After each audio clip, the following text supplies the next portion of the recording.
Hello friends, कैसे हैं आप सब लोग। Welcome in SR classes with Dharmesh Kumar. और आज हम एक बड़ा प्यारा सा टॉपिक शुरू करने वाले हैं। क्लास 12 को शुरू करते हैं स्टार्टिंग से, chapter number first and first topic introduction of electrostatics in class 12। इससे पहले एक चीज़ और बताएं, हम आपको एक बात और बतानी है कि अब से हम अपनी वीडियो में एक प्राइज देने वाला सिस्टम शुरू कर रहे हैं। हम आप सब लोग को प्राइज दिया करेंगे, बट प्राइज का एक क्राइटेरिया होगा। और क्राइटेरिया ये रहेगा कि आने वाली नेक्स्ट वीडियोस में बता दिया जाएगा कि वो प्राइस डिस्ट्रीब्यूशन कैसे होगा, कब से होगा। बट खुशखबरी है आप सब लोगों के लिए, आप सब बच्चों के लिए खुशखबरी ये है कि जो अब आने वाली वीडियोस अपलोड होंगी, उन आने वाली 5 कॉन्जिक्यूटिव वीडियोस में, 5 लगातार वीडियोस में, किसी भी एक क्लास के हम 5 अलग अलग क्वेश्चन पूछेंगे। जैसे पहली वीडियो में एक क्वेश्चन पूछा जाएगा, सेकंड वीडियो में एक क्वेश्चन पूछा जाएगा, थर्ड में एक, फोर्थ में एक, एंड सो ऑन, फिफ्थ में एक। किसी भी वीडियो के अपलोड होने के 3 दिन के अंदर अंदर आपको हमारे दिए गए व्हाट्सएप नंबर पर उस क्वेश्चन का आंसर भेजना होगा। ऐसे करके 5 लगातार वीडियो में दिए गए 5 क्वेश्चंस के आंसर, जो भी पहले 5 बच्चे होंगे, जो पहले 5 स्टूडेंट्स होंगे, उनको सेलेक्ट करा जाएगा और उनके घर पर प्राइज भिजवाया जाएगा। ये प्राइज कैसा होगा, क्या होगा, इसका डिस्कशन हम आने वाली नेक्स्ट वीडियो में करेंगे। तो आने वाली अपकमिंग वीडियो में आप लोगों के लिए खुशखबरी है कि चैप्टर्स भी पढ़ने हैं, वीडियोस भी देखनी है, और वीडियो के बीच में कुछ क्वेश्चंस आएंगे, उन क्वेश्चंस के आंसर्स देने हैं, और आंसर दे करके प्राइज को जीत लेना है। तो देखेंगे कौन कौन बच्चे होंगे आने वाले टाइम में, किस तरह की वीडियोस रहेंगी। अभी इस पर काम चल रहा है, अभी इस पर जो है एक तरीका है वीडियोस को बनाने का। तो वीडियोस बनेंगी और उस वीडियोस में पूछे गए क्वेश्चंस के आंसर आप सब लोग को देने हैं, और फिर हमको जो है प्राइज आपको दे देना है। शुरू के 5 स्टूडेंट्स को प्राइज दिया जाएगा। तो स्टार्ट करते हैं हम नया चैप्टर। आज का चैप्टर है इलेक्ट्रोस्टैटिक्स। अभी जो इलेक्ट्रोस्टैटिक्स है, इलेक्ट्रिसिटी की एक फॉर्म है, स्टैटिक इलेक्ट्रिसिटी हम इसको कहते हैं। इस इलेक्ट्रिक जो स्टैटिक इलेक्ट्रिसिटी है, आपने एक बचपन में बड़े ही जो है स्केल लिया होगा, और स्केलों को ऐसे बालों पर रब किया होगा, हेयर पर रब किया होगा अपने, और हेयर पर रब करने के बाद में छोटे छोटे पेपर के पीसेस लिए होंगे और देखा होगा यार वो तो पेपर के पीसेस अट्रैक्ट हो रहे हैं। ऐसा सब बच्चों ने कहा होगा। सही बच्चे ऐसा करते हैं कि पेपर लिया, पेपर के छोटे छोटे पीसेस बना दिए, स्केल लिया, स्केल को अपने बालों में रब किया, और उन पेपर के टुकड़ों को अट्रैक्ट करा। एक और एक्सपेरिमेंट कर सकते हो, स्ट्रॉ ले लो, स्ट्रॉ को अपने किसी भी क्लॉथ पर रब करो, दूसरे स्ट्रॉ को रब करो, दोनों स्ट्रॉ को पास पास लाने की कोशिश करो, वो अट्रैक्ट करेंगे। एक वीडियो देखते हैं, और उस वीडियो में देखेंगे कि किस तरह से इलेक्ट्रोस्टैटिक्स काम कर सकती है। तो एक वीडियो तुम्हारे सामने है। इस वीडियो में एक प्लेट को रब करा एक क्लॉथ की हेल्प से, दूसरी भी प्लेट को सेम तरीके से रब करा, और ये दोनों प्लेट अब आपस में एक दूसरे को रिपेल कर रही है। क्या कर रही है? एक दूसरे को रिपेल कर रही है दोनों प्लेट्स। तो केवल सिंपल क्लॉथ से रब करा था इसको। एक और वीडियो देखी, एक पीवीसी पाइप लिया, उसको एक क्लॉथ से रब करा, और उसने जो केन थी हमारे पास में, उसको अट्रैक्ट करना शुरू कर दिया। उसने क्या करा? इसको अट्रैक्ट करना शुरू किया। तो इस तरह की बहुत सारी वीडियोस हैं, बहुत सारे एक्सपेरिमेंट्स हैं, जिनको आप लोग अपने घर पे कर सकते हो, और आप देखोगे कुछ चीजें अट्रैक्ट कर रही हैं, कुछ चीजें रिपेल कर रही हैं। ये सब क्यों हो रहा है? तो हमको इस चैप्टर में इसी सब के बारे में जानना है कि चीजें एक दूसरे से अट्रैक्ट कर सकती हैं क्या, चीजें एक दूसरे से रिपेल कर सकती हैं क्या, ये सब किसने शुरुआत करी, कैसे बनी, और ये सारे एक्सपेरिमेंट, ये जितने भी एक्सपेरिमेंट हैं, ये सब शो करते हैं इलेक्ट्रिसिटी को। किसको शो करेंगे? ये इलेक्ट्रिसिटी को। जो इलेक्ट्रिसिटी का डेवलपमेंट हुआ, इलेक्ट्रिसिटी की जो स्टार्टिंग हुई, वो यहीं से हुई। यहाँ से इलेक्ट्रिसिटी स्टार्ट हुई, चीजों को रब करने से। आप लोगों ने बहुत बार करा होगा, बैलून लिया होगा, बैलून को इस तरह से कपड़े पर रब करा होगा, और उसको दीवार पर चिपकाया होगा। बहुत लोग करते हैं ऐसे, बर्थडे में जाकर के बैलून ले लेते हैं, बैलून को रब करते हैं और दीवार पर चिपकाते हैं। तो भाई ये सब क्यों हो रहा है, किसने स्टार्टिंग करा, ये सब कुछ हमको पढ़ना है अपने क्लास 12 के फर्स्ट चैप्टर में। और इससे फायदा क्या है, जो तुम अभी रिपल्शन देख रहे थे या अट्रैक्शन देख रहे थे, इससे क्या हो रहा है? तो electric charge and electric field electrostatic का एक पार्ट है, जिसको हमें अपने चैप्टर नंबर फर्स्ट में देखते हैं। तो स्टार्ट करते हैं, आइए इंट्रोडक्शन शुरू करते हैं इसका चैप्टर का इंट्रोडक्शन ले लेते हैं। चैप्टर का नाम है electric charge and electric field, part 1 हमारा है ये, और हम सबसे पहले इसमें पढ़ेंगे इलेक्ट्रिसिटी। तुमने क्या देखा, अभी तुमने देखा कि यार कुछ चीजें अट्रैक्ट हो रही थी, कुछ चीजें रिपेल हो रही थी, बस इसी का नाम इलेक्ट्रिसिटी है। इसी को हमने क्या बोल दिया, इलेक्ट्रिसिटी। क्या है electricity? The property of a rub substance to which they attract light object is called electricity. ये भैया हमारे पास में इलेक्ट्रिसिटी है। क्या है इलेक्ट्रिसिटी? कि जो हमारे पास में चीजें होती हैं, हैवी ऑब्जेक्ट होते हैं, कभी कभी वो हैवी ऑब्जेक्ट क्या करने लगते हैं, रिपेल करना शुरू कर देते हैं या अट्रैक्ट करना शुरू कर देते हैं। रिपेल करना शुरू कर देते हैं या अट्रैक्ट करना शुरू कर देते हैं। किसको रिपेल कर सकते हैं वो? किसको रिपेल कर सकते हैं वो? रिपेल कर सकते हैं किसी भी लाइट ऑब्जेक्ट को, या अट्रैक्ट कर सकते हैं किसी भी अनदर मटेरियल को। इस चीज को हम कहते हैं भाई इलेक्ट्रिसिटी। क्या कहेंगे इस चीज को हम? इलेक्ट्रिसिटी। तो इलेक्ट्रिसिटी बेसिकली क्या है? इलेक्ट्रिसिटी क्या है? इलेक्ट्रिसिटी क्या है? The property of rub substance due to which a heavy object can attract light object. अब ये जो इलेक्ट्रिसिटी है, जिसमें एक हैवी ऑब्जेक्ट अट्रैक्ट कर रहा है एक लाइट ऑब्जेक्ट को, इस इलेक्ट्रिसिटी को हम बोलते हैं स्टैटिक या फिर फ्रैक्शनल इलेक्ट्रिसिटी। क्या बोलेंगे इसको हम? स्टैटिक या फिर fractional electricity. The electricity developed by rubbing और फ्रिक्शन। रब करा तुमने किस चीज को, रब करने से उसमें एक फोर्स डेवलप हो गया, उसने कुछ चीजों को अट्रैक्ट करा या उसने कुछ चीजों को रिपेल करा। इस चीज को हम क्या कह रहे हैं? इस चीज को हम कह रहे हैं फ्रैक्शनल इलेक्ट्रिसिटी। क्या कहेंगे इस चीज को हम? Fractional electricity. अब ये जो कॉन्सेप्ट आया था हमारे पास में, किस चीज का कॉन्सेप्ट भैया? फ्रैक्शनल इलेक्ट्रिसिटी का कॉन्सेप्ट। कहां से आ गया ये? किसने देना शुरू करा? इलेक्ट्रिसिटी किसने बनाई? कहां से इसका आविष्कार हो गया? तो ये सब हम पढ़ लेते हैं। क्योंकि हमारी वीडियो इंग्लिश हिंदी दोनों में है, तो हम अपना चैप्टर नंबर 1 इंग्लिश और हिंदी दोनों में पढ़ाएंगे। यूपी बोर्ड वाले बच्चों के लिए भी और सीबीएसई बोर्ड वाले बच्चों के लिए भी, दोनों मीडियम में चलेगा। तो सबसे पहले यूनान के एक वैज्ञानिक थे, थेल्स थे। उन्होंने क्या करा, एक अंबर नाम का एक सब्सटेंस था, एक पदार्थ था, उसको ऊन पे रब करा। जैसे भी आप देख रहे थे वीडियो में, बहुत सारी चीजों को रब करा गया, वो अटैक करने लगी, रिपेल करने लगी। बट ये शुरुआत कहां से हुई?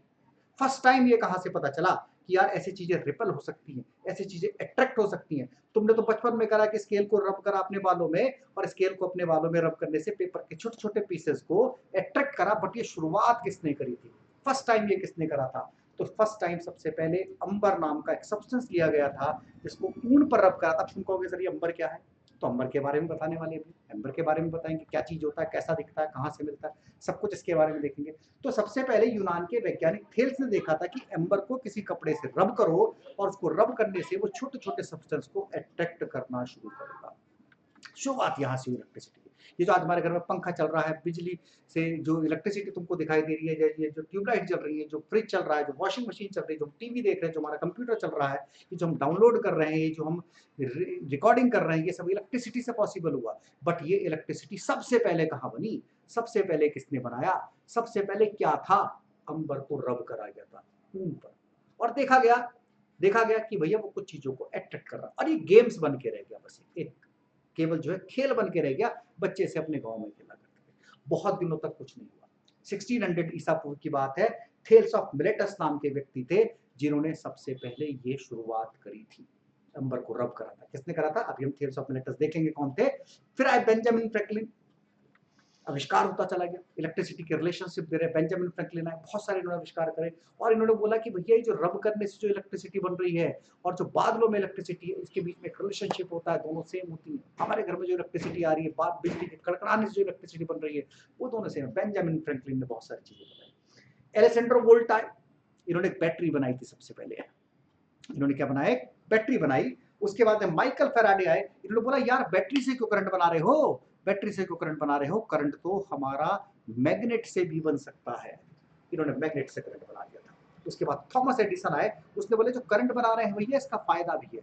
ये लगभग माइकल फैराडे और थॉमसन एडिसन लगभग आसपास के थे। पहले थॉमसन एडिसन ने बल्ब बना दिया था, इन्होंने बल्ब बना दिया, बोला देखो इलेक्ट्रिसिटी तो बहुत बढ़िया चीज है, इससे क्या बन सकता है? बल्ब बन सकता है। देखो हमारे पास में थेल्स ऑफ मिलेटस की एक फोटो आ गई है, बेंजामिन फ्रैंकलिन साहब हैं, और जो है ये वोल्टा साहब हैं। इनकी फोटोज हमारे पास सामने आ गई। ये वो लोग थे जिन्होंने बहुत ज्यादा इलेक्ट्रिसिटी में अपना योगदान दिया, बहुत ज्यादा अपना योगदान। तो हिस्ट्रिकल व्यू ये था फ्रैक्शनल इलेक्ट्रिसिटी का। 600 बीसी से स्टार्ट हुआ। विलियम गिलबर्ट आए बाद में, डीसी मैग्नेट करके एक बुक लिखी थी इन्होंने, बहुत सारा इंट्रोडक्शन हमको इसको पढ़ना है इलेक्ट्रिसिटी के बारे में, ठीक है ना। तो ये हमारे पास में इलेक्ट्रिसिटी का बहुत सारा जो है इंट्रोडक्शन है कि भाई इलेक्ट्रिसिटी कहाँ से स्टार्ट हुई थी। 600 ईसा पूर्व में ग्रीक के विज्ञान के संस्थापक में थेल्स ऑफ मिलेटस ने पहली बार देखा था कि एम्बर के टुकड़ों को उन्हीं कपड़ों से रगड़ा जाए तो प्रकाश के जो छोटे छोटे पार्टिकल, प्रकाश के पार्टिकल्स को नहीं बोल सकते, धूल के जो छोटे छोटे पार्टिकल्स हैं, पत्तियों के जो टुकड़े हैं, इन सबको वो अट्रैक्ट कर लेता है, छोटे छोटे पेपर के पीसेस को अट्रैक्ट कर लेता है। एक और 1600 में इंग्लैंड की रानी एलिजाबेथ आई थी, उनके चिकित्सक थे, उनके डॉक्टर थे विलियम गिलबर्ट। इन्होंने सबसे पहले एम्बर की तरह व्यवहार करने वाले पदार्थों को एक व्यवस्थित अध्ययन करा था। थेल्स ऑफ मिलेटस ने तो एक ही चीज को देखा, बट जो ये रानी एलिजाबेथ थी, इनके जो डॉक्टर थे, उन्होंने बहुत सारी चीजों को देखा और अपनी बुक में अपने विचारों को लिख दिया। ये जो तुम इलेक्ट्रॉन्स पढ़ते हो ना, इलेक्ट्रॉन, प्रोटॉन, न्यूट्रॉन, इसमें जो इलेक्ट्रॉन शब्द है ये एक्चुअली एम्बर को कहते हैं। ग्रीक में किसको कहते थे? ये एम्बर को कहा करते थे। एम्बर का नाम था ग्रीक में इलेक्ट्रॉन। ग्रीक में एम्बर का क्या नाम था? इलेक्ट्रॉन, जिससे हमारे पास में क्या बनी? बिजली बनी। तुम कहोगे सर ये एम्बर बड़ी इंपॉर्टेंट चीज है भैया, कैसे दिखता है? ऐसे दिखता है एम्बर। एम्बर जो है हमारा एक जेली टाइप का सब्सटेंस होगा, जेली टाइप का सब्सटेंस होगा, कुछ इस टाइप से हमको दिखाई देगा। ये एम्बर होता है, ये एम्बर होता है, इस तरह का एम्बर होगा। और ये मिलता कहाँ है? मिलता कहाँ पर है? एक एम्बर येलोइश रेजिस से गम लाइक सब्सटेंस होता है, found in the source of a Baltic sea, found in the soles of a Baltic sea. इस तरह के आसपास जो पेड़ होते हैं वहां पर हमको मिलेगा एम्बर, ठीक है। बैलेक्टिक सी के आसपास हमको कहीं दिखाई देता है। अब हुआ क्या? इंट्रोडक्शन तुमने पढ़ लिया, इंट्रोडक्शन तुमने पढ़ा कि भाई क्या हो रहा है, चीजें रिपेल हो रही है, चीजें अट्रैक्ट हो रही है। बहुत सारे इस पर एक्सपेरिमेंट करे गए थे, बहुत सारे एक्सपेरिमेंट करे गए थे। तो पता क्या चला, साइंटिस्टों ने ये देखा कि यार जो चीजें अट्रैक्ट हो रही है, एक फोर्स लग रहा है, और इस फोर्स का नाम उन्होंने रख दिया चार्ज।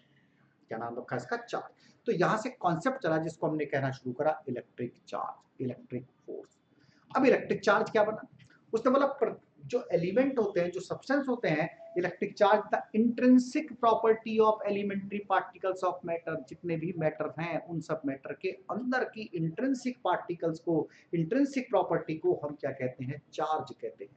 हर एक मटेरियल के अंदर चार्ज है, और वो चार्ज एक इलेक्ट्रिक फोर्स प्रोवाइड करता है डिफरेंट डिफरेंट ऑब्जेक्ट के अंदर। डिफरेंट डिफरेंट ऑब्जेक्ट होंगे, उन डिफरेंट डिफरेंट ऑब्जेक्ट में इलेक्ट्रिक चार्ज क्या प्रोवाइड कर रहा होगा? एक इलेक्ट्रिक फोर्स प्रोवाइड कर रहा होगा। तो इलेक्ट्रिक चार्ज की डेफिनेशन पड़ी, बड़ी इंपॉर्टेंट है, कभी कभी पेपर में 10th में पूछ लिया करते थे, 8th में पूछ लिया करते कि व्हाट इज इलेक्ट्रिक चार्ज। तो क्या डेफिनेशन बोलोगे इलेक्ट्रिक चार्ज की? Electric charge in intrinsic property of elementary particles of matter which give rise to electric force between various object. क्या है? हिंदी में इसको कहेंगे विद्युत आवेश। इलेक्ट्रिक चार्ज को हिंदी में क्या कहेंगे हम? विद्युत आवेश। क्योंकि यूपी बोर्ड, सीबीएसई बोर्ड दोनों के लिए वीडियो है, तो हिंदी में भी हमको साथ साथ पढ़ के चलना है। विद्युत आवेश पदार्थ के मूल कणों का एक गुण है जो डिफरेंट डिफरेंट ऑब्जेक्ट के बीच में एक हमको फोर्स प्रोवाइड करेगा, फोर्स प्रोवाइड करेगा। तो इलेक्ट्रिक चार्ज था। अब ये देखो, तुमने बचपन में पढ़ा, 9th में पढ़ा, 11th में पढ़ा कि भाई चार्ज कुछ क्वांटिटी होती है, कुछ क्वांटिटी ऐसी होती है फिजिक्स में जिनके बीच में फोर्स लगता है, या जिनके बीच में कोई मैग्नीट्यूड हो तो डायरेक्शन भी साथ साथ होती है। ऐसी क्वांटिटी को हम कहा करते थे वेक्टर। कुछ क्वांटिटी ऐसी होती है जिनमें डायरेक्शन नहीं होती, उनको केवल मैग्नीट्यूड होता है, उनको हम कहते थे स्केलर क्वांटिटी। तो इलेक्ट्रिक चार्ज की अगर बात करें तो याद रखना एक स्केलर क्वांटिटी रहेगी, स्केलर क्वांटिटी रहेगी, और इसकी एसआई यूनिट जो है वो क्या थी? कूलम। एसआई यूनिट क्या रहेगी इसकी? कूलम। तो इलेक्ट्रिक चार्ज के बारे में याद रखेंगे, इलेक्ट्रिक चार्ज एक स्केलर क्वांटिटी है और इसकी एसआई यूनिट रहनी है बच्चों कूलम। ठीक। अच्छा, तुमने पढ़ा होगा सब्सटेंस होते हैं, उसका न्यूक्लियस होता है, बहुत सारी थ्योरी पढ़ी थी, रदरफोर्ड मॉडल पढ़ा था। न्यूक्लियस के अंदर प्रोटॉन होते हैं। याद रखो कि जो प्रोटॉन पर चार्ज होता है उसको हम पॉजिटिव चार्ज कहते हैं, और जो इलेक्ट्रॉन पर चार्ज होता है उसको हम नेगेटिव चार्ज कहते हैं। याद रखेंगे इस बात को। अगर चैप्टर्स को हम शुरुआत करनी है, अगर हमको 12th पढ़नी है, तो ये चैप्टर सबसे इंपॉर्टेंट है। बेसिक चीजें बिल्कुल इसकी पढ़नी पड़ेंगी, बेसिक इंट्रोडक्शन पता होना चाहिए। अगर बेसिक चीजें नहीं पता है तो ना डेरिवेशंस होंगे ना कुछ होगा।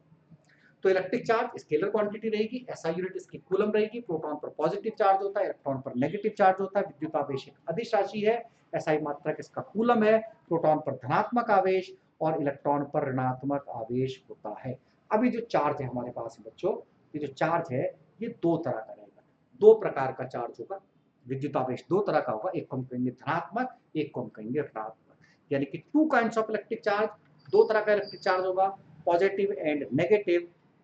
पॉजिटिव एंड नेगेटिव, हमें याद रखना कितने तरह का इलेक्ट्रिक चार्ज होगा भाई, दो तरह का, पॉजिटिव और नेगेटिव।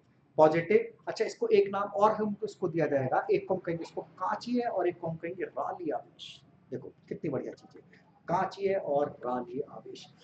जो पॉजिटिव वाला उसको हम विक्टर्स बोलेंगे, रेजिस्टेंस बोलेंगे चार्ज को, जो हमारा नेगेटिव वाला है। तो दो तरह के चार्ज रहेंगे हमारे पास में, याद रखेंगे सब लोग, याद रखेंगे भाई सब लोग कि किस किस तरह के चार्ज रहेंगे। एक हमारे पास पॉजिटिव चार्ज रहेगा और एक हमारे पास में नेगेटिव चार्ज रहेगा। पॉजिटिव चार्ज को हम धनात्मक बोलेंगे हिंदी में, नेगेटिव चार्ज को हम ऋणात्मक बोलेंगे, ये हमें याद रखना है। अब ये सब कैसे पता चला, कहाँ से पता चला, तो लगभग 100 साल पहली बात है, फ्रांस के चार्ल्स डुपे थे एक साइंटिस्ट, इन्होंने सबसे पहले देखा था कि विद्युतावेश दो तरह के होते हैं, ये बात इन्होंने कही थी, यहाँ से साइंटिस्ट आए थे। About 100 years ago, Charles Dupe of France showed the electric charge on the various object are of only two kinds. इन्होंने बोलता भैया जो चार्ज रहेगा ऑब्जेक्ट पर दो तरह का रहेगा। अब कैसे पता चला, तो इन्होंने कुछ एक्सपेरिमेंट करे, कुछ एक्सपेरिमेंट करे। क्या क्या एक्सपेरिमेंट करे इन्होंने, कैसे इन्होंने बताया दो तरह का चार्ज। अच्छा एक्सपेरिमेंट सब वहीं से चल रहे थे, वो रबिंग वाले सिस्टम से। कहाँ चल रहे थे, रबिंग वाले सिस्टम से एक्सपेरिमेंट चल रहे थे। एक्सपेरिमेंट कहीं और से नहीं आ रहे थे, एक्सपेरिमेंट जो चल रहे थे हमारे वो रबिंग वाले सिस्टम से चल रहे थे। तो एक एक्सपेरिमेंट इन्होंने करा, इन्होंने क्या करा, रब करा, रब एक glass rod with a silk and suspended it from A rigid support. एक ग्लास रॉड ली, एक ग्लास रॉड ली, कांच की रॉड ली इस तरह की, इसको एक सिल्क के कपड़े पर रब करा, सिल्क के कपड़े पर रब करा और रब करके एक इस तरह से थ्रेड से इन्होंने इसको टांग दिया। Rub a glass rod with a silk and suspended it a rigid support by means of silk thread and bring another two similar rod. और एक और रॉड ली जिसको उन्होंने फिर से रब करा था और उसको उसके पास लाए। ये देखा यार ये दोनों तो रिपेल हो रही है, ये दोनों तो क्या हो रही है, रिपेल हो रही है। यानी कि कांच की छड़ को रेशम से रगड़ा, रेशम के धागे की सहायता से उसे कठोर सहारे से लटका दिया, इसके पास एक और समान आवेश वाली छड़ लाए। आवेश मतलब चार्ज होता है, दोनों छड़े एक दूसरे को ऊपर एक दूसरे को प्रतिकर्षित करने लगी। तुम कहोगे यार प्रतिकर्षित शब्द क्या है, रिपेल करने लगी। क्या करने लगी, रिपेल। कुछ इस तरह का एक्सपेरिमेंट इन्होंने करा था, इन्होंने इस तरह का जो है कुछ एक्सपेरिमेंट करके देखा था, इस तरह का एक्सपेरिमेंट करा। और एक्सपेरिमेंट हुए, और एक्सपेरिमेंट हुए, ऐसा नहीं कि केवल एक ही एक्सपेरिमेंट ये रहा, और एक्सपेरिमेंट इस विषय पर, इस सब्जेक्ट पर होने शुरू हो गए। एक और एक्सपेरिमेंट करा गया। A glass rod rubbed with a silk is made to touch two small pith ball। छोटी छोटी कांच की बॉल ले लो, एक ग्लास रॉड लेनी है, उसको रब करना है और उसके पास में लेकर के आना सस्पेंडेड से थ्रेड से पिथ बॉल को लटका दो। वो दोनों भी आपस में रिपेल करने लगेंगी कुछ इस तरह से, वो दोनों भी आपस में क्या करने लगेंगी, रिपेल। दो पिथ बॉल, इन दोनों पर सेम चार्ज था, इनको रब करके लटका दिया। एक बार इनको रब करके लटकाया जो है सिल्क से, और एक बार इनको रब करके लटकाया जो है एक रेशम से रगड़ी कांच की छड़ को रेशम के धागों से लटकी हुई दो छोटे पिथ बॉल को स्पर्श करा जाए, दोनों गेंद एक दूसरे को प्रतिकर्षित करेंगी, दोनों गेंद एक दूसरे को रिपेल करेंगी। इस तरह से फर से रगड़ी प्लास्टिक की छड़ से अगर दोनों को स्पर्श करोगे तो वो दोनों एक दूसरे को फिर से रिपेल करेंगी। तो उन्होंने देखा यार एक बार इन पर पॉजिटिव चार्ज आ जाता है, एक बार इन पर नेगेटिव चार्ज आ जाता है। कुछ इस तरह का एक्सपेरिमेंट करना है। तो बहुत सारे एक्सपेरिमेंट डिफरेंट डिफरेंट साइंटिस्टों ने करे, और ये एक्सपेरिमेंट करने के बाद में वो डिसीजन पर पहुंचे, उन्होंने बोला भैया दो तरह का चार्ज है, एक पॉजिटिव और एक नेगेटिव। अच्छा तुमने बच्चों ने पढ़ा होगा पॉजिटिव चार्ज कब आ गया, तुमने पढ़ा होगा यार किसी इलेक्ट्रॉन निकल गया उसको पॉजिटिव चार्ज आ जाता है, किसी के अंदर इलेक्ट्रॉन आ गए तो उसके अंदर नेगेटिव चार्ज आ जाता है। पढ़ रखा तुमने भाई इलेक्ट्रॉन पर कैसा चार्ज है, नेगेटिव चार्ज है। अब कोई मटेरियल है, उस मटेरियल को कहीं से इलेक्ट्रॉन मिल गए तो नेगेटिव बढ़ गया, नेगेटिव चार्ज आ गया। उसके अंदर से इलेक्ट्रॉन लूज होकर के चले गए, पॉजिटिव चार्ज आ गया। ये तुमने पहले से पढ़ रखा है। ये कहानी जो मैं तुमको सुना रहा हूँ, मैं तुमको इंट्रोडक्शन सुना रहा हूँ, उस इंट्रोडक्शन को जो सबसे पहले हुआ था। वरना तुमको पता है कि अगर किसी चीज के अंदर इलेक्ट्रॉन आ गए तो नेगेटिव चार्ज, इलेक्ट्रॉन उसके अंदर से लूज हो गए तो पॉजिटिव चार्ज। अच्छा ये क्यों होता है ऐसा, इलेक्ट्रॉन प्रोटॉन कैसे पता चला भाई इलेक्ट्रॉन आने से नेगेटिव चार्ज हो जाता है, प्रोटॉन जाने से? एक्चुअली क्या पढ़ा तुमने, पढ़ रखा है पहले से कि भाई कोई हमारे पास में एटम है, उसके अंदर जितना पॉजिटिव चार्ज है, सपोज करो 5 यूनिट पॉजिटिव चार्ज है, तो उसके अंदर उतने ही इलेक्ट्रॉन्स होते हैं, और उसके अंदर नेगेटिव चार्ज भी कितना होता है, 5 यूनिट। तो भैया total positive charge 5 unit, total negative charge 5 unit, total atom क्या रहता है, न्यूट्रल। टोटल एटम क्या रहता है, न्यूट्रल। अब सपोज करो कहीं से एक इलेक्ट्रॉन एक्स्ट्रा आ गया, एक इलेक्ट्रॉन एक्स्ट्रा आ गया, तो इस पर चार्ज क्या बन गया, नेगेटिव बन गया। सपोज करो इसी का एक इलेक्ट्रॉन लूज होकर के कहीं चला गया तो इस पर 4 बचे, तो इस पर क्या बचेगा, पॉजिटिव चार्ज आ गया। पढ़ रखा है तुम सबने पहले से पढ़ा हुआ है। अब तुम कहोगे सर प्रोटॉन क्यों नहीं लूज होते, प्रोटॉन क्यों नहीं लूज होते, तो इसकी भी कहानी सुनेंगे। प्रोटॉन क्यों नहीं लूज होते, न्यूक्लियस के अंदर हाई एनर्जी चाहिए, इलेक्ट्रॉन लूज होते हैं। क्या होते हैं, इलेक्ट्रॉन लूज। तो इलेक्ट्रॉन के लूज होने से, इलेक्ट्रॉन के निकल जाने से पॉजिटिव चार्ज आ जाता है, और इलेक्ट्रॉन के आ जाने से नेगेटिव चार्ज आ जाता है। कोई भी एटम अगर देखा जाए, फिर से समझो, प्रोटॉन और इलेक्ट्रॉन बराबर बराबर चार्ज होते हैं। अगर किसी एटम के अंदर इलेक्ट्रॉन्स आ गए, जितने इलेक्ट्रॉन्स आ गए उतना नेगेटिव चार्ज बढ़ जाएगा, जितने इलेक्ट्रॉन्स उस एटम से निकल गए, जितने इलेक्ट्रॉन उस एटम से निकल गए, उतना पॉजिटिव चार्ज उस पर आ जाएगा। तो there are only two kinds of electric charge, positive and negative.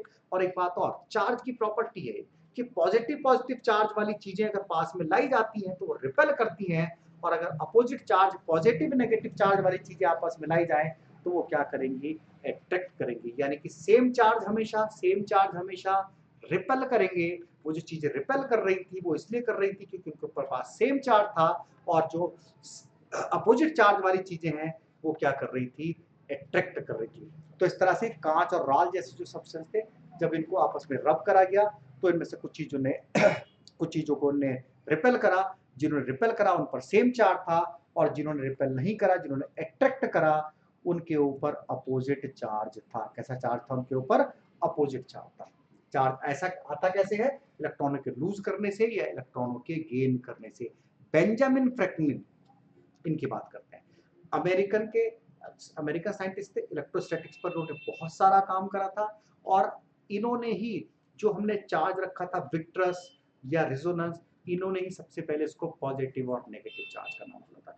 Positive charge होता है चीजों पर, नेगेटिव चार्ज होता है। पॉजिटिव नेगेटिव वाला जो शब्द आया था वो कहाँ से आया था, बेंजामिन फ्रैंकलिन से आया था। इलेक्ट्रोस्टैटिक के एक अमेरिकी साइंटिस्ट थे बेंजामिन फ्रैंकलिन ने विट्रियस और रेजोनेंस जो चार्ज पढ़ा था, हमने जो पहले विट्रियस और रेजोनेंस बोलते थे इस चार्ज को, इसी को इन्होंने पॉजिटिव और नेगेटिव का नाम देना शुरू करा। सबसे पहले ये नाम किसने दिया था, तो मल्टीपल क्वेश्चन में पूछे जा सकते हैं चीजें कॉम्पिटिटिव एग्जाम में कि किसने दिया था।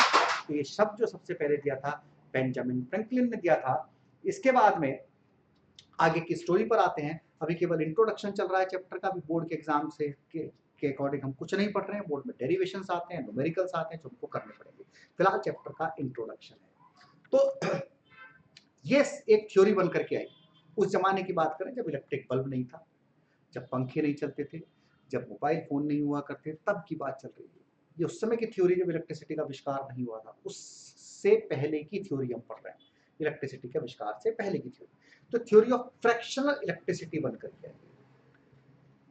क्या बन के आई, क्या निकली इस बात से, क्या पता चला कि जो एटम्स होते हैं, all the matter is made up of atoms, पढ़ रखा बचपन से। An atom consist of A small central nucleus containing proton and neutrons. अब एटम के अंदर प्रोटॉन होते हैं, एटम के न्यूक्लियस के अंदर न्यूट्रॉन प्रोटॉन होते हैं, and around which revolve A number of electrons, और चारों तरफ उसके क्या घूमते रहते हैं, इलेक्ट्रॉन घूमते रहते हैं। जब हम किसी चीज को रब करते हैं तो रबिंग करने से ये जो इलेक्ट्रॉन्स हैं जो आउटर शेल में घूमते रहते हैं, ये लूज हो जाते हैं और लूज होकर के किसी दूसरे एटम पर चले जाते हैं। तो जिस एटम पर इलेक्ट्रॉन गेन हो गए उस पर इलेक्ट्रॉन बढ़ गए, नेगेटिव चार्ज बढ़ गया, और जिस एटम से इलेक्ट्रॉन निकल गए उसके अंदर पॉजिटिव चार्ज बढ़ गया। यानी कि सभी पदार्थ परमाणुओं से बने होते हैं। एक परमाणु में एक छोटा केंद्रीय नाभिक होता है जिसमें प्रोटॉन और न्यूट्रॉन होते हैं, जिसके चारों ओर कई इलेक्ट्रॉन घूमते हैं। पदार्थ के किसी भी भाग में धनात्मक प्रोटॉन आवेश और ऋणात्मक आवेश एक दूसरे को रद्द कर देते हैं, एक दूसरे को न्यूट्रलाइज करके रखते हैं, क्योंकि सेम प्रोटॉन होते हैं और सेम इलेक्ट्रॉन होते हैं। बट अगर इलेक्ट्रॉन किसी सब्सटेंस से, किसी एटम से लूज हो जाए, इलेक्ट्रॉन लूज हो जाए, तो उस पर पॉजिटिव चार्ज आ जाता है, और अगर इलेक्ट्रॉन गेन हो जाए तो उस पर नेगेटिव चार्ज आ जाता है। नेक्स्ट स्लाइड में तो दिया होगा, the electron of the outer shell of an atom are loosely bounded to the nucleus. The energy required to remove an electron from the surface of a material is called work function. ये भी बड़ी important चीज आ गई है यहाँ पर, बड़ी important चीज आई कि भाई इलेक्ट्रॉन लूज है, लूजली बाउंडेड है आउटर शेल में, इलेक्ट्रॉन वहां से निकल सकते हैं। अब इलेक्ट्रॉन को निकालने के लिए एक एनर्जी चाहिए। अब एनर्जी कहाँ से मिलेगी, एनर्जी कहाँ से मिलेगी, तो हम चीजों को रब कर देते हैं, रब करने से एनर्जी दे देते हैं उसको, और ये जो एनर्जी तुमने दी जिसकी वजह से इलेक्ट्रॉन लूज हो गए, इसको हम कहते हैं वर्क फंक्शन। क्या कहेंगे इसको हम, वर्क फंक्शन। बहुत इंपॉर्टेंट डेफिनेशन है। The electron of the outer shell of an atom are loosely bounded to the nucleus, and the energy required to remove an electron from the surface of material is called work function. When two different bodies are rubbed against each other, electrons are transferred from one material to another material, and lower work function to higher work function. जिसके पास ज्यादा energy होगी उसके पास electron चले जाएंगे, जिसका work function कम होगा उससे इलेक्ट्रॉन लूज होंगे, जिसका वर्क फंक्शन ज्यादा होगा उसके पास चले जाएंगे। तो ये कॉन्सेप्ट है कि भैया इलेक्ट्रॉनों के लूज होने का जो जितनी एनर्जी रिक्वायरमेंट होती है उसको वर्क फंक्शन रखते हैं। जब तुम सेकंड बुक पढ़ना शुरू करोगे तो वर्क फंक्शन बहुत ही बढ़िया डेफिनेशन है जिसको पढ़ना शुरू करेंगे। हिंदी में इसको हम कहते हैं कार्यफलन। वर्क फंक्शन को हिंदी में क्या कहेंगे हम? कार्यफलन। इलेक्ट्रॉन इलेक्ट्रॉन कहलाते हैं हिंदी में, बट एटम को हम हिंदी में कहते हैं परमाणु। तो परमाणु के बाहरी आवरण के इलेक्ट्रॉन नाभिक से बिल्कुल ढीले रूप से बंधे होते हैं। किसी पदार्थ की सतह से इलेक्ट्रॉन को हटाने के लिए जो आवश्यक ऊर्जा है उस आवश्यक ऊर्जा को हम कार्यफलन यानी कि वर्क फंक्शन कहते हैं। जब दो अलग अलग पदार्थों को, अलग अलग पिंडों को एक दूसरे के विरुद्ध रगड़ा जाता है यानी कि फ्रिक्शन के साथ साथ रब करा जाता है, तो इलेक्ट्रॉन कम कार्यफलन वाले पदार्थ से अधिक कार्यफलन वाले पदार्थ में स्थानांतरित हो जाते हैं, यानी कि ट्रांसफर हो जाते हैं। क्या बोलेंगे इस चीज को हम? इलेक्ट्रॉनों का ट्रांसफर होना। इलेक्ट्रॉनों का ट्रांसफर होना। तो याद रखेंगे, क्या याद रखना है कि लोअर वर्क फंक्शन से इलेक्ट्रॉन किस में जाएंगे? हायर वर्क फंक्शन में। लोअर वर्क फंक्शन से इलेक्ट्रॉन किस में जाएंगे भाई? हायर वर्क फंक्शन में। वर्क फंक्शन एक इंपॉर्टेंट डेफिनेशन रहेगी जिसको हम चैप्टर 2 में पढ़ना शुरू करेंगे। चैप्टर 2 में हम इसको पढ़ेंगे, याद रखना है।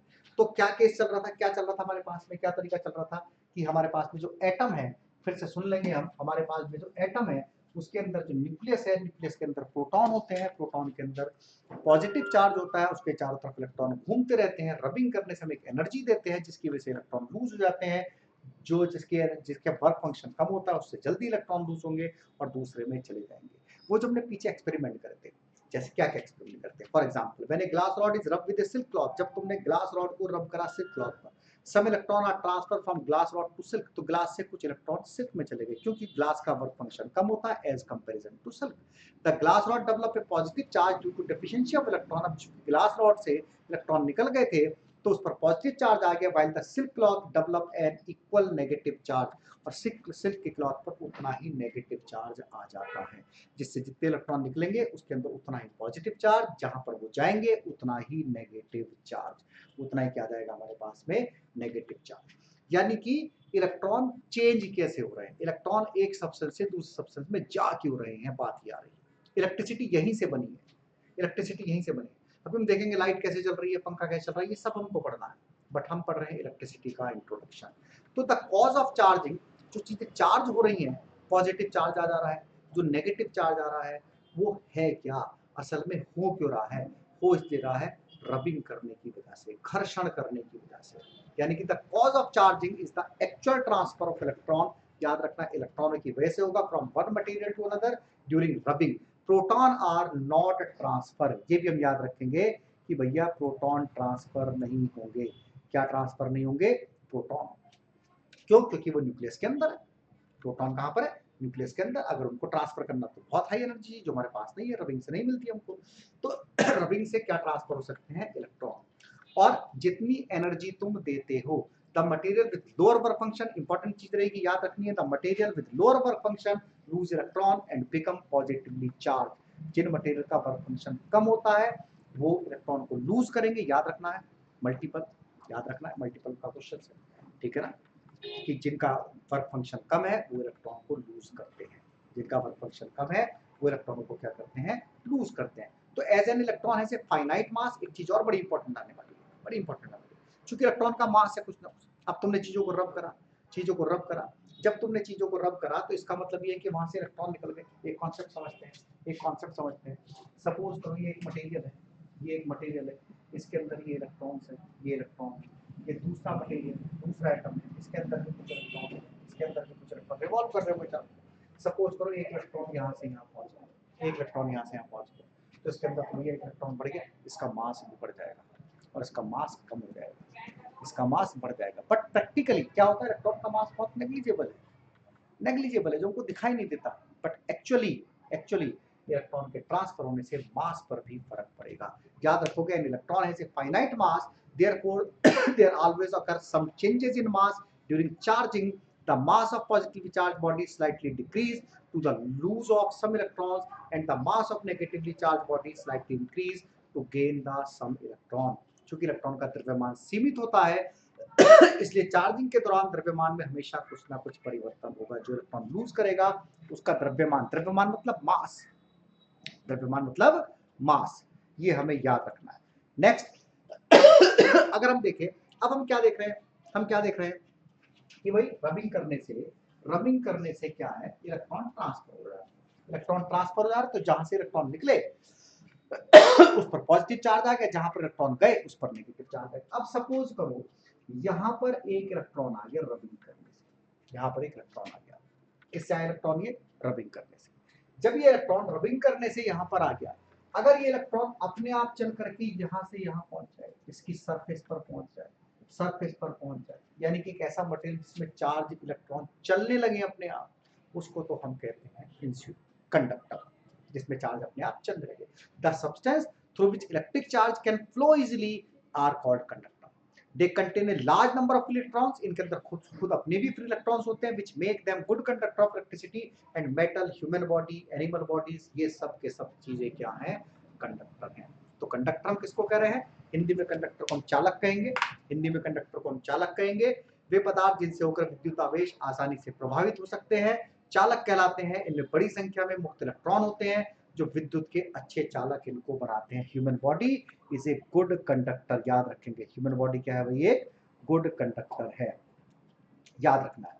अब इंसुलेटर किसको करें, सपोज करो ये जो इलेक्ट्रॉन हमारे पास में मिला था, ये जो इलेक्ट्रॉन हमारे पास मिला था, ये इलेक्ट्रॉन चल नहीं पा रहा, इस मटेरियल के अंदर यहीं पर था, क्योंकि रबिंग करने से आ गया, हाथ हो गया, बट सरफेस पर नहीं जा पा रहा, कहीं पर नहीं आ पा रहा, बिल्कुल बंधा हुआ एक जगह। तो ऐसी चीजों को हम कहेंगे इंसुलेटर्स। क्या कहेंगे इनको हम, insulator. The substance through which electric charge can not flow easily are called insulator. In the atom of such substance, electron of the outer shell are tightly bound to the nucleus. Tightly bound. Nucleus से बिल्कुल tightly bound होते हैं। क्या होंगे, tightly bound. Due to the absence of free charge carrier, these substances offer high resistance. क्या होता है इनका, high resistance. इंसुलेटर का रेजिस्टेंस कैसा, हाई, याद रखोगे। इंसुलेटर का कैसा रेजिस्टेंस है, हाई। इंसुलेटर का कैसा रेजिस्टेंस है, हाई। तो इंसुलेटर जिन पदार्थों से विद्युत आवेश आसानी से प्रभावित नहीं हो सकता उनको हम इंसुलेटर कहेंगे। ऐसे पदार्थों के परमाणु में बाहरी आवरण के इलेक्ट्रॉन नाभिक से कसकर बंधे होते हैं, तुम कहोगे भैया नाभिक शब्द क्या है, न्यूक्लियस को कहते हैं। किसको कहेंगे हम, न्यूक्लियस को। मुक्त इलेक्ट्रॉन, मुक्तावेश मतलब फ्री इलेक्ट्रॉन, मुक्तावेश मतलब फ्री इलेक्ट्रॉन, वाहकों की, वाहक मतलब चलने वाली चीजें हुई, अनुपस्थिति कारण ये पदार्थ अपने एक माध्यम से दूसरे माध्यम में नहीं जा सकते। इनका प्रतिरोध उच्च प्रतिरोध होता है। उच्च प्रतिरोध मतलब हाई रेजिस्टेंस, उच्च प्रतिरोध मतलब हाई रेजिस्टेंस। ये कुछ इनके एग्जांपल्स दिए हुए हैं, ये कुछ इनके एग्जांपल दिए हुए हैं। अच्छा एक चीज और पढ़ोगे तो कुछ ऐसे भी सब्सटेंस पढ़ोगे जो इंसुलेटर और कंडक्टर के बीच में होते हैं, जिनको हम कहेंगे सेमीकंडक्टर, पढ़ेंगे उनके proper. Semiconductor. An important difference between conductor and insulator that when some charge is transferred to the conductor and in insulator charge cannot transfer. Insulator में चार्ज ट्रांसफर नहीं होगा। कंडक्टर और इंसुलेटर के बीच का एक महत्वपूर्ण अंतर यह है कि कंडक्टर में कुछ चार्ज ट्रांसफर किया जा सकता है, यह तो आसानी से इसकी पूरी सतह पर फैल जाएगा। दूसरी ओर अगर इंसुलेटर पर कुछ चार्ज लगाया जाता है तो ये एक ही जगह पर रहता है। ये दोनों में क्या है भैया, डिफरेंस है। किस किस में डिफरेंस है, कंडक्टर और इंसुलेटर में। कंडक्टर और इंसुलेटर में क्या है ये डिफरेंस, क्या डिफरेंस है, कंडक्टर की पूरी सरफेस पर चार्ज आ जाएगा जबकि इंसुलेटर की पूरी सरफेस पर चार्ज नहीं आएगा। एक बड़ी अच्छी बात कह रही है, बड़ी अच्छी बात।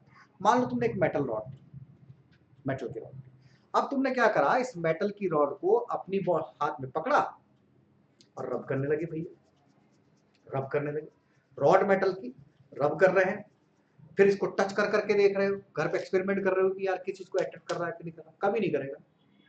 तुम कहोगे क्यों नहीं करेगा, रबिंग से क्यों नहीं इलेक्ट्रॉन आए, क्योंकि मेटल की बॉडी कैसी थी, कंडक्टर, ह्यूमन बॉडी भी कैसी है, कंडक्टर, चार्ज तो में ट्रांसफर हो जाएंगे, चार्ज तो में ट्रांसफर हो जाएंगे। तो metal rod hand in hand, कभी कभी ऐसे सवाल कंसेप्ट क्वेश्चन पूछ लेते हैं कि भैया एक मेटल की रॉड है, तुमने उसको रब करा अपने फ्री हैंड में लेकर के, बताओ वो चार्ज होगी कि नहीं होगी, नहीं होगी। तो metal rod hand in hand and rub with wool does not develop any charge. This is because the human body is a good conductor of electricity. So any charge developed on the metal rod is transferred to the earth through the human body. We can electricity the rod by providing plastic or rubber handle or rubbing it without touching its metal part. यानी कि हाथ में पकड़कर ऊन से रगड़ने पर धातु की छड़ में कोई आवेश उत्पन्न नहीं होगा, याद रखेंगे इस बात को। ऐसा इसलिए है क्योंकि मानव शरीर बिजली का अच्छा संवाहक मतलब कंडक्टर है, इसलिए धातु की क्षण पर उत्पन्न कोई भी आवेश मानव शरीर के माध्यम से पृथ्वी पर स्थानांतरित हो जाता है। हम क्षण को प्लास्टिक या रबड़ का हैंडल लेकर के तब कुछ चार्जिंग कर सकते हैं, कुछ इस तरह से। ठीक, अब एक एक्सपेरिमेंट, एक नई डेफिनेशन आ रही है, नई डेफिनेशन आ रही है, क्या नाम दिया गया? Electrostatic induction. अब ये चीज क्या है? इलेक्ट्रोस्टैटिक इंडक्शन समझते हैं। अब से बढ़िया टॉपिक स्टार्ट आने शुरू है, इंट्रोडक्शन थोड़ा थोड़ा खत्म होने को चला है और अब हमारा चैप्टर का वीडियो आना शुरू हो जाए। एक रॉड है, सपोज करो मेटल है तो इसके अंदर पॉजिटिव चार्ज भी होगा, नेगेटिव चार्ज भी होगा, इलेक्ट्रॉन्स होंगे इसके अंदर, कुछ इलेक्ट्रॉन यहाँ होंगे, कुछ यहाँ होंगे, कुछ यहाँ होंगे, कुछ यहाँ होंगे। तुमने क्या करा, इस मेटल रॉड के पास में एक पॉजिटिवली चार्ज रॉड लाए। पॉजिटिवली चार्ज रॉड लानी है, कौन सी रॉड लानी है? Positively charge. तो तुमने इसको टच नहीं कर रखा, इसको टच नहीं कर रखा, एक रॉड थी, इसके अंदर पॉजिटिव नेगेटिव दोनों चार्ज, इलेक्ट्रॉन फ्री हो गए। तो इसके पास पॉजिटिवली चार्ज रॉड है। अब पॉजिटिव करता क्या है? चार्ज की प्रॉपर्टी क्या थी कि भैया चार्ज क्या करेगा? चार्ज क्या करेगा? पॉजिटिव पॉजिटिव को रिपेल करेगा, पॉजिटिव नेगेटिव को अट्रैक्ट करेगा। तो ये क्या करेगा? नेगेटिव चार्ज सारा का सारा इधर आ जाएगा इस सरफेस पर, और पॉजिटिव चार्ज रिपेल होकर के यहाँ पहुंच जाएगा। यहाँ पर क्या आ जाएगा?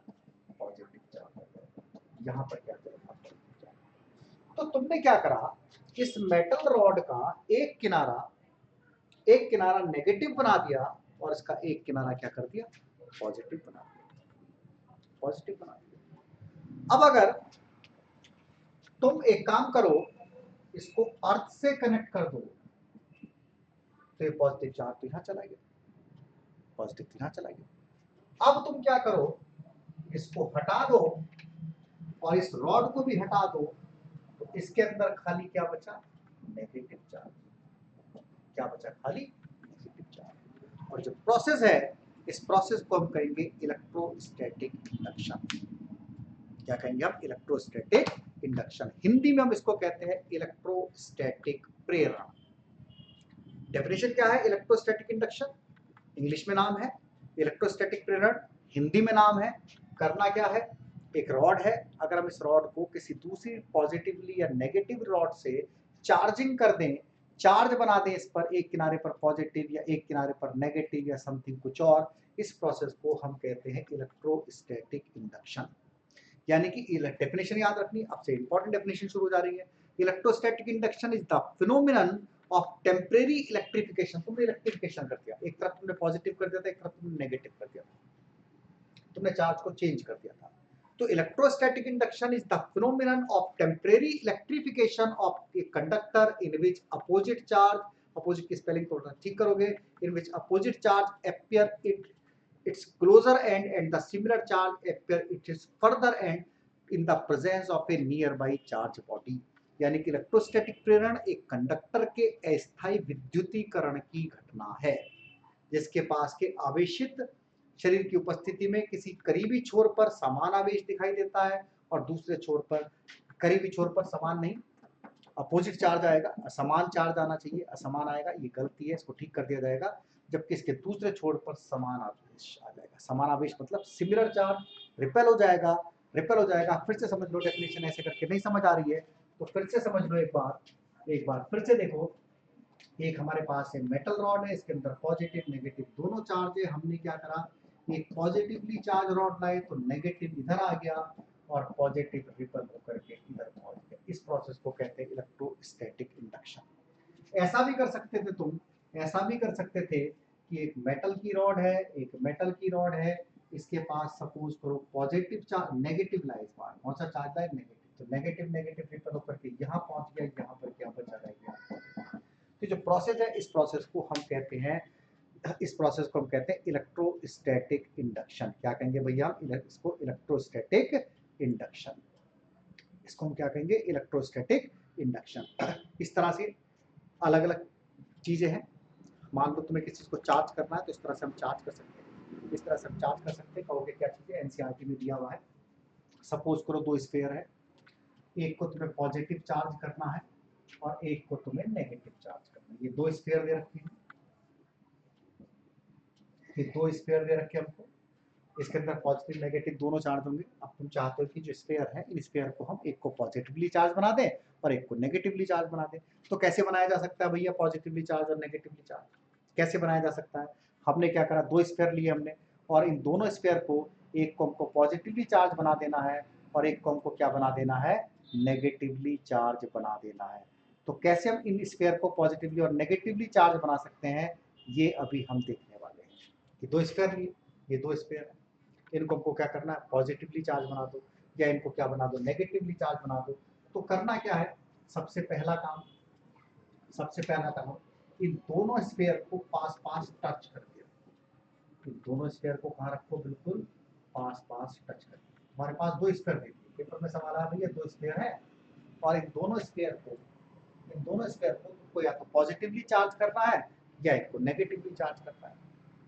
तो तुमने दोनों स्फीयर लिए और दोनों स्फीयर को क्या करा, इन दोनों स्फीयर को क्या करा, आपस में टच करके रख दिया।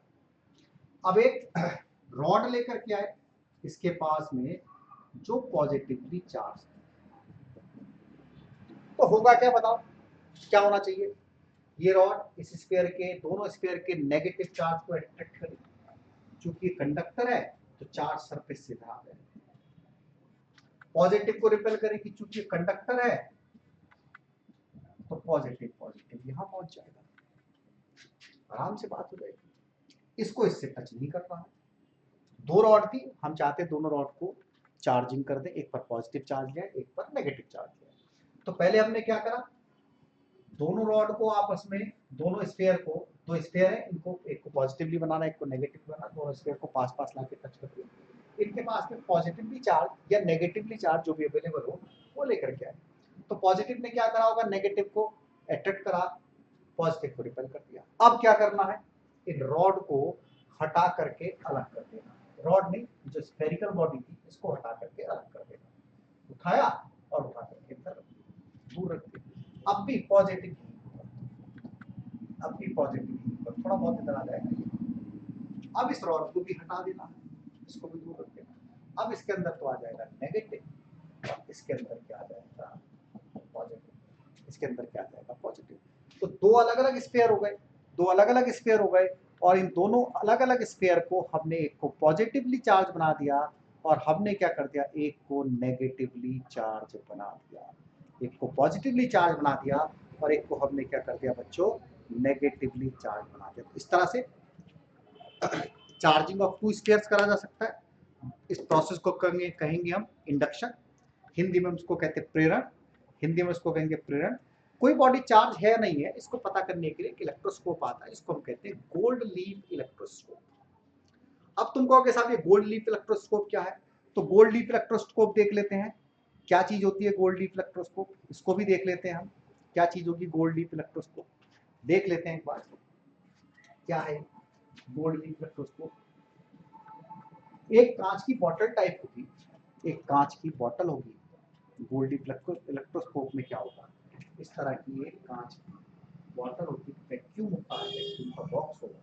इस वैक्यूम के बॉक्स के अंदर एक मेटल की गोल्ड की रॉड लगी होगी, बिल्कुल वैक्यूम क्रिएट कर दिया जाएगा और यहाँ पर दो गोल्ड की लीफ, बहुत पतली पतली पत्तियां सी लगी होती है। अब तुम क्या करते हो, एक मेटल की नॉब होगी, कोई चीज चार्ज, जैसे कि हमने स्फीयर को चार्ज करा था, वो पॉजिटिवली था नेगेटिव था, उसको इस पर टच करो तो उसका चार्ज यहाँ से यहाँ जाएगा, वो यहाँ पर भी आएगा, यहाँ पर भी आएगा। तो ये दोनों लीफ्स आपस में क्या करेंगे, रिपेल करेंगे। दो लीफ्स आपस में क्या करेंगे, रिपेल। तो किसी बॉडी पर चार्ज है या नहीं है, ये पता करने के लिए एक गोल्ड लीफ इलेक्ट्रोस्कोप बना था, जिससे हम पता कर सकते हैं कि कोई चीज चार्ज है या कोई चीज चार्ज नहीं है। तो गोल्ड लीफ इलेक्ट्रोस्कोप हमारे पास आ जाएगा, ठीक है ना। इस तरह का एक अरेंजमेंट होगा जिससे हम चार्जिंग को पता कर सकते हैं। क्या कर सकते हैं भाई, हम चार्जिंग पता कर लेंगे। तो गोल्ड लीफ इलेक्ट्रोस्कोप है, इस तरह का अरेंजमेंट है, याद रखना है। It is a device used to detecting the electric field charge and identify its polarity। Identify कर देंगे हम इसकी पोलरिटी को।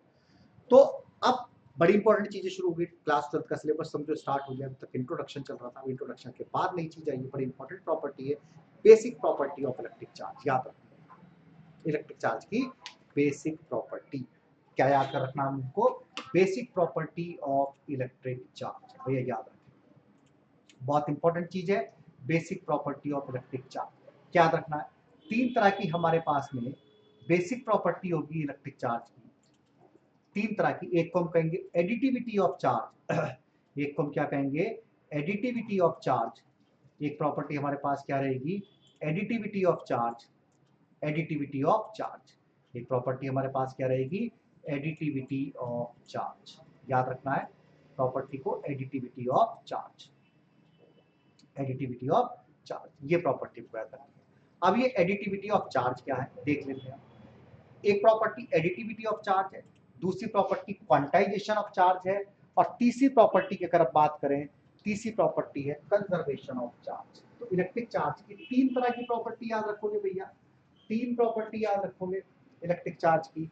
क्या क्या तीन प्रॉपर्टी है basic properties of electric charge याद रखनी है, basic properties of electric charge याद रखनी है। तीन प्रॉपर्टी हमारे पास में है, ये कितनी प्रॉपर्टी है भाई हमारे पास में, तीन।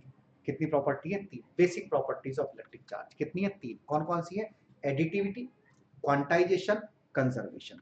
Additivity, quantization, conservation, additivity, quantization, conservation. क्या क्या है हमारे पास में, एडिटिविटी, क्वांटाइजेशन, कंजर्वेशन, तीन प्रॉपर्टी है। Basic property of electric charge कितनी हमारे पास है बच्चों, तीन। कौन कौन सी है, एडिटिविटी, क्वांटाइजेशन, कंजर्वेशन। अब देखते हैं पहले भैया एडिटिविटी क्या है, क्या है एडिटिविटी। तो एडिटिविटी को देख लेते हैं, एडिटिविटी की प्रॉपर्टीज देख लेते हैं, क्या प्रॉपर्टीज है एडिटिविटी क्या है। सपोज करो +2 कूलम चार्ज आया कहीं से, क्यू से डिनोट करेंगे अब चार्ज को, चार्ज को हम कैसे डिनोट करेंगे, क्यू से। +2 कूलम हमारे पास में चार्ज आया, 2 कूलम चार्ज है। कूलम चार्ज कैसा है बेटा, कहीं से +2 कूलम चार्ज हो रहा है तो ये सीधा सीधा ऐड हो जाएगा, 4 कूलम बन जाएगा। सपोज करो कहीं से +2 कूलम चार्ज आया, कहीं से -2 कूलम चार्ज आया, सीधा सीधा ऐड हो जाएगा, सीधा सीधा ऐड हो जाएगा, सीधा सीधा। यानी कि जो हमारे पास में एडिटिविटी है, किसी बॉडी पर अगर चार्ज Q1 हो, दूसरी बॉडी पर चार्ज Q2 हो, तीसरी बॉडी पर चार्ज Q3 हो, चौथी पर चार्ज Q4 हो, सबके चार्ज को आपस में प्लस करा जाए तो टोटल चार्ज बन जाता है। इस चीज को हम कहेंगे एडिटिविटी। क्या कहेंगे इस चीज को हम, एडिटिविटी। एडिटिविटी क्या है, Q1 + Q2 + Q3 + Q4, total charge आपस में प्लस प्लस होता है। सपोज करो किसी बॉडी पर 2 माइक्रोकूलम, किसी बॉडी पर -3 माइक्रोकूलम, किसी बॉडी पर -4 माइक्रोकूलम, या +4 माइक्रोकूलम, -5 माइक्रोकूलम। तो तुम सारे चार्ज को आपस में क्या कर सकते हो, ऐड कर सकते हो। इस चीज को हम क्या कहेंगे, एडिटिविटी। क्या कहेंगे भैया इस चीज को हम, एडिटिविटी। तो तीन तरह की प्रॉपर्टीज हमको चार्ज की पढ़नी है। पहली प्रॉपर्टीज हमारे पास में क्या थी, तीन तरह की प्रॉपर्टी होगी, एक होगी एडिटिविटी, एक होगी क्वांटाइजेशन, एक होगी कंजर्वेशन ऑफ चार्ज। बड़ा इंपॉर्टेंट सवाल रहेगा कि basic properties of electric charge बताओ, विद्युत आवेश के मूल गुण। हिंदी में एक को हम कहेंगे योगात्मकता, एक को हम कहेंगे परिमाणीकरण, एक को हम कहेंगे संरक्षण। तो एडिटिविटी योगात्मकता क्या है कि किसी बॉडी के अंदर जितना भी चार्ज आ रहा है, पॉजिटिव आ रहा है तो प्लस कर दो, नेगेटिव आ रहा है तो माइनस कर दो, total charge Q = Q1 + Q2 + Qn। Second अगर हम बात करें, तो सेकंड प्रॉपर्टी हमारे पास में है, सेकंड प्रॉपर्टी हमारे पास में है क्वांटाइजेशन ऑफ इलेक्ट्रिक चार्ज। क्या प्रॉपर्टी है, क्वांटाइजेशन ऑफ इलेक्ट्रिक चार्ज। अब ये क्वांटाइजेशन चार्ज क्या है, क्वांटाइजेशन चार्ज क्या है, अगर हमको किसी बॉडी पर टोटल चार्ज पता करना है कि ये कितना हो रहा है, किसी बॉडी पर टोटल चार्ज पता करना है तो ये होता है Q = N। N का मतलब +-1 +-2 +-3, और E का मतलब चार्ज ऑन इलेक्ट्रॉन 1.6 × 10⁻⁻19 कूलम। तो किसी बॉडी का टोटल चार्ज हमको पता चल जाएगा। इस प्रॉपर्टी को हम क्या कहेंगे, इस प्रॉपर्टी को हम कहेंगे क्वांटाइजेशन ऑफ चार्ज। क्या कहेंगे इसको हम भाई, क्वांटाइजेशन ऑफ चार्ज। क्या कहेंगे इस प्रॉपर्टी को हम, quantization of charge. Q = Ne। तीसरी प्रॉपर्टी के बारे में बात करेंगे हम अपनी नेक्स्ट वीडियो में, नेक्स्ट पार्ट में। और याद रखना है सभी को नेक्स्ट पार्ट के लिए कि अब हम 2 या 3 वीडियो अपलोड करने के बाद में कुछ क्वेश्चंस पूछा करेंगे। हर वीडियो से एक क्वेश्चन पूछा जाएगा, एक व्हाट्सएप नंबर दिया जाएगा, आपको उस क्वेश्चन का सही आंसर हमें व्हाट्सएप पर भेजना है अपनी डिटेल के साथ, student name, class, school. 12th class के बच्चों को केवल 12th क्लास के क्वेश्चन सॉल्व करने हैं, 10th क्लास के बच्चों को 10th के, 9th के लिए 9th के रहेंगे, 11th के लिए 11th के रहेंगे। शुरू के 5 स्टूडेंट जो 5 सबसे पहले जवाब देंगे हमको, उनको एक अट्रैक्टिव गिफ्ट वाउचर हमारे चैनल की तरफ से आप सब लोगों को दिया जाएगा।